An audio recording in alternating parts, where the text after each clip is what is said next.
For years, I thought the only way to lose weight was to count calories or track my points or meticulously record every bite of food that I put into my mouth. And maybe you felt that way too, because that's what every diet teaches us.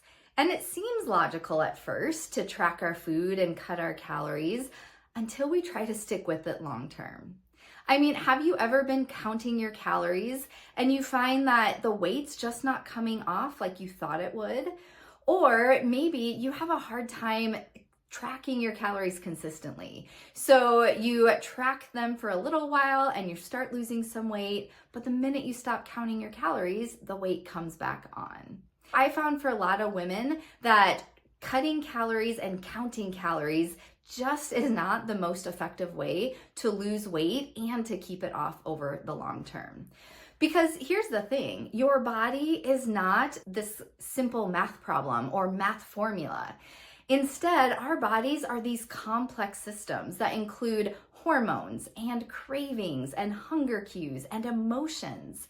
And all of those things influence how much you eat or what you eat or your body's ability to lose weight. What I found through my own personal experience, but also working with hundreds of women in the Emerge program, is that there is a better way to approach weight loss. We do not need to count every calorie in order to lose weight and keep it off. And more importantly, what I found is that the women who follow this simple 3-step process are able to not only lose weight, but they're much more likely to keep it off over the long term. So in this video today, I want to walk you through that 3-step process that I teach all of my clients inside the Emerge Weight Loss program that allows them to lose weight without feeling hungry, without having cravings, and without tracking a single calorie. And then at the end, I also have this bonus handout that I want to share with you where I will go over the mealtime power combo, which will show you exactly the right combination of foods to put on your plate so that you balance your hunger hormones and have an easier time losing weight. So stick around to the end for that. All right, let's get started with step number 1 though, which is to balance your hunger hormones. So here's the thing, have you ever been losing weight and you feel like you can eat a meal, but then you're hungry again just an hour or 2 afterwards? Or maybe you're losing weight, counting calories, but you are thinking about food all day long. You're constantly wanting to eat. There's all this food noise going on. And if that's the case for you, if you can relate to any of those things, let me know. Just put a me in the comments. But what most likely is happening is that your hunger hormones are not in balance. And here's the problem. When your hunger hormones are not in balance, your brain gets your hunger signals a little bit off. And I'm talking about hormones like ghrelin, which is the hormone that tells your brain you're hungry, you need to eat. There's another hormone, leptin, which is the hormone that tells your brain that you're full, that you're satisfied. But then there's also other hormones like insulin, which regulate our ability to lose weight or not. When these hunger hormones are out of balance, you will find that even though you have enough to eat, your body is sending you a signal that you need to eat more. Or another thing that can happen is that you could eat a full meal, but your brain is not getting the signal that you're satisfied. It's like there's a switch in your brain that will switch off when you have finished eating so that you stop thinking about food. And if we're not eating the right foods and the right combinations, we're not getting that switch flipped off. And so when your hunger hormones aren't balanced, you will be hungry more often, you won't feel full and satisfied after eating, and you will be thinking about food more often. There will be more of that food noise, which of course makes it really hard to cut calories because you're trying to eat less, you're trying to track your calories, but you just want to eat all day long. But imagine this for a moment. This is what happens when the women inside Emerge implement the mealtime power combo. So when they're eating the right combination of foods at every meal, they start balancing their hunger hormones. And so what happens is they eat breakfast, they eat this good balanced breakfast, and then they don't think about food again for 3 or 4 hours afterwards. So all morning long, their energy's good, their mental clarity's good, they're not having cravings. And then it gets to be lunchtime and they start noticing, starting to get a little hungry. I should probably eat lunch. So they use the mealtime power combo again. They eat a good balanced lunch. And then they're satisfied for 3 or 4 hours. You know, that time where we can get like an afternoon energy slump? That doesn't happen anymore. So their energy's good all afternoon. They're not having cravings. They don't need a little sugary pick-me-up in the middle of the afternoon. They might need a snack middle of the day if they're having a later dinner, but they're not thinking about food all afternoon. And then even more importantly, when they get home at the end of the day, they're not famished.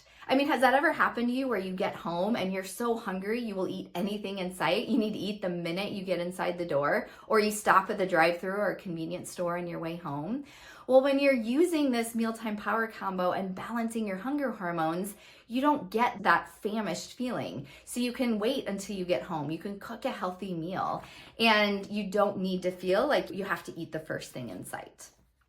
And so that is the power of balancing your hunger hormones. You will start to feel more calm and in control around food. You won't have as many cravings, and you'll feel more full and satisfied. And so this is the first step to being able to lose weight without counting calories. We have to get our hunger hormones balanced so that we're not thinking about food all day long. And remember, I have that handout that I will give to you at the end where I will go over the mealtime power combo so that you know exactly how to start balancing your hunger hormones. But I want to go on with steps 2 and 3 first. By the way, if you are new to my YouTube channel, I'm Christina Johnson. I'm a transformational nutrition coach and creator of the Emerge Weight Loss program. And I help women quit dieting, get off that diet roller coaster, and instead create a sustainable, healthy lifestyle so they lose weight for good, but also improve their health and have a better relationship with food. So if that sounds like something you're interested in, be sure to hit subscribe so that you don't miss anything coming up.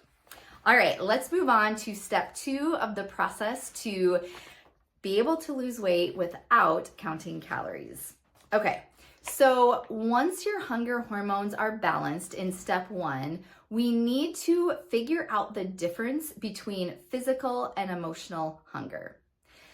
So because we're not counting calories, we want to make sure that we're not overeating. And this is the first step to make sure that you're not overeating. So in a nutshell, there are these 2 different types of hunger. The first type of hunger is physical hunger, and the second type is emotional. So I want to go over each of these and give you some clues on what symptoms will help you identify if you're experiencing physical or emotional hunger. The first type is physical hunger. And this is a cue that your body sends to you when you need to eat. Because the whole purpose of food is that it is meant to provide your body with the nutrients, the energy, the calories that your body needs to function and to thrive. We must have food to survive. And so because of that, your body sends you this physical hunger signal when it's time to eat. When you're running low on energy, when your body needs more sustenance and more fuel, you will start to feel physical hunger so that you know that it's time to eat. And physical hunger can show up in different ways for different people, but physical hunger is that emptiness in your stomach. It's when your stomach starts growling because you haven't eaten in a while. Sometimes it just means you start to think gradually about food. It's not like this sudden craving or urge, but you just start to realize, I think I might need to eat soon. It can also show up as like a little bit of an energy dip. And again, just a signal that your body's needing a little bit more energy. So that's the first type of hunger, physical hunger. It is the message your body is giving you because you need to eat. But then we also have emotional hunger. And this is not the same as emotional eating, but emotional hunger are all the other times you want to eat, but you're not actually physically hungry. So let me give you some examples so you can identify when this is showing up for you. So one example of emotional hunger would be when you've eaten a meal and you're full, but you still just want a little something sweet after that meal. I'm definitely guilty of that one. Emotional hunger is when you've had a hard day, you've had a stressful day, a long day, and at the end of it, you just feel like you deserve a little treat. You're not actually hungry, but you feel like you deserve it. That is emotional hunger. It could be those times where you're feeling bored, restless, anxious, and all of a sudden you head to the kitchen and you're just rummaging around for something good to eat. That is emotional hunger. Or it could also be those times where you're out with friends or family and everybody else is enjoying dessert and all this food and you're not actually hungry, but it looks good. Or you don't want to miss out, or you don't want to feel deprived because everybody else is eating it. So this is not an exhaustive list, but those are just a few examples of some forms of emotional hunger. So hit the like button if this is making sense, if that difference between physical and emotional hunger is making sense to you. The takeaway here is that when we are experiencing physical hunger, that is our cue to eat. We need to eat then, and we need those calories. But if it is just emotional hunger that we're feeling, then if we give in to that over and over, our body doesn't actually need that energy source. And so it will become overeating. And if we are giving into emotional hunger often, every single day, multiple times a day, then that will make it very difficult to lose weight. So I want to give you just a practical action step here so that you can take a first step to discovering the difference between physical and emotional hunger. And this is actually the first step in the process that I use with women in Emerge to help them really become aware of this difference between physical and emotional hunger. All that you need to do for this is to pay attention anytime you're about to eat something and to simply ask yourself, am I physically hungry? So if you're, putting ice cream in a bowl, you're getting ready to eat a meal, you're rummaging through the pantry, just stop. It only takes about 10 seconds. Turn your attention inward and notice if you're physically hungry. So notice if there's that emptiness in your stomach, or maybe it's just the thoughts in your mind telling you that you want to eat. So that is the first step to figuring out the difference between physical and emotional hunger. Before you eat, check in and ask yourself, am I physically hungry in this moment? And I guarantee you that if you start doing this, you will notice just how often you are eating for emotional hunger reasons. Here's the thing, if you're physically hungry, then go ahead and eat. But if you're not, we have to go on to step 3. If we miss step 3, it will be really difficult to be consistent with any weight loss plan or program. Okay, so step 3 is to figure out why you want to eat even though you're not actually hungry. It is easy to say, only eat if you're physically hungry, but it's another thing to do it. I mean, let's be honest. This is why most diets fail, because they will give you exactly what to eat or how often to eat, how much to eat, how many calories to eat. They will tell you all of that. They'll give you the recipes and the meal plans. And yet, women tell me every single day, I know what I should be doing, but I'm just not doing it. And so that's what these diets and the calorie counting programs are missing. Sure, it gives you some direction and guidelines to follow, but what happens when you don't follow it? Why aren't we following it? And that is the missing piece that Emerge really addresses intentionally. We need to figure out why we are eating even though we're not actually hungry. There's, again, lots of steps to this process, but I want to give you a really practical idea that you could start implementing right away. And that is to use an I wonder question. So here's how it works. Let's say you're in step 2, you realize you want to eat ice cream, but you're not actually physically hungry. So then you move on to step 3 and you ask yourself an I wonder question. So you ask yourself something like, I wonder why I want to eat some ice cream right now. Or maybe it's, I wonder why I'm rummaging through the pantry looking for something to eat. Or maybe you don't even catch it until after you've eaten half the box of Girl Scout cookies. So you ask yourself, I wonder why I just ate all those cookies. But here's the key thing here. We are not doing this in a way to shame ourselves, to make ourselves feel bad about what we ate, or to beat ourselves up. What we are doing with this is we are getting curious. And that's why we're saying, I wonder. I wonder why. We are talking to ourselves like we would talk to a friend. I mean, think about the things you say in your head, like, why did I just do that again? You're so dumb. You don't have any willpower. We would never say those things to a friend. So instead, this is very intentional to use an I wonder statement because we want to be compassionate with ourselves and just curious. Because really the goal here is just to start to uncover some of the reasons why we're not doing what we know we should be doing. So we're asking ourselves that question, I wonder why. And you just give yourself a couple minutes to really reflect on that. Like, why did I go into the kitchen? You know, for me, just as an example, I notice often when I am working at my computer, and let's say I'm working on a work project and it's just not going well. I'm feeling stuck, I'm feeling frustrated. And so I've caught myself before getting up, walking towards the kitchen to my chocolate cabinet. So I have a cabinet where I usually have a bar of dark chocolate, and I will catch myself walking over there without even thinking. It's not like I'm working at my computer and think, I want some dark chocolate. It's like this automatic response where I just feel frustrated at my computer and I get up and I go for a piece of dark chocolate. And so what I have to do is I have to catch myself and just be like, I wonder why. I wonder why I'm wanting dark chocolate right now. And typically it is because I'm frustrated, I'm stuck on something. And so then the second part of this is to find an alternative solution. So if I know why I'm wanting dark chocolate, then I can ask myself a question like, what else could I do instead? I wonder what I could do instead to relieve this frustration. I wonder what I could do instead to feel less stressed. I wonder what I could do instead to not feel bored.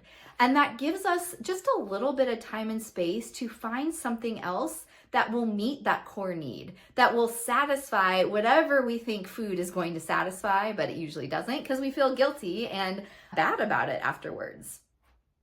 So that is the process in step 3. So after you realize you're wanting to eat for an emotional reason, you first ask yourself an I wonder question to figure out why you're wanting to eat. And then you figure out what could you do instead that would satisfy that same emotional need. And, you know, I will tell you, this is a process. It takes time. You won't get it right every time right away. But if you have patience with yourself, if you continue to put this process into place, you will be able to eat healthy more consistently. You'll cut back the overeating, the mindless snacking, the emotional eating. And as a result, you will be able to lose weight without having to track calories. But like I said, this entire 3-step process only works if we start with step 1, which is to balance our hunger hormones. We want to make sure our body and brain are sending the right signals so that we know if we're actually physically hungry or emotionally hungry. So I have put together a guide, the Mealtime Power Combo Guide, where I give you the exact combination of foods that will help you know what to put on your plate so that you feel full, you feel satisfied, and you won't have cravings. And this will make it so much easier to eat healthy consistently. So you can download that free guide. I will put it in the description under this video. Just click that More button and you'll see the full description of the video and you'll see the Mealtime Power Combo there. So you can download it and then use that meal combination at your very next meal and see if you start to notice a difference. Okay, quick recap as we wrap up. This is the 3-step process. If you are wanting to lose weight, but you don't want to have to track calories anymore, we need to first start by balancing your hunger hormones so that your body is sending the right hunger signals so that you're feeling full and satisfied and not wanting to eat all day long. Then once you get the hunger hormones balanced, number 2, we need to figure out the difference between physical hunger and emotional hunger. About 90% of the time, you want to be eating because of physical hunger. So you want to eat because you're actually physically hungry about 90% of the time. So we have to begin to catch ourselves and know if that desire to eat is because of physical hunger or emotional hunger. And then lastly, step 3 is we need to know what to do when we're feeling emotional hunger. Because if we don't have a plan in place, we're just going to give in. We're going to give in to the emotional hunger. So we need to do step 3 so we can have a plan in place and get those eating habits under control. And I will tell you, this process works. I've seen it over and over again in the Emerge Weight Loss Program. With women who are able to implement these 3 steps, they are able to lose weight in a really healthy, sustainable way without tracking calories. So get started by downloading that Mealtime Power Combo. And then if you want more personalized support and accountability to implement this process so that you get faster, more effective results, I would be happy to see how I can help you. So feel free to send me a private message over on Facebook or Instagram. If you go to the description of this video, I have all my social media handles and my email there. You can send me an email as well, but I'm at Christina Johnson Wellness on Facebook and Instagram. So send me a message, send me an email, and I would love to see how I can help you get started. Have a great day, and I will see you again soon.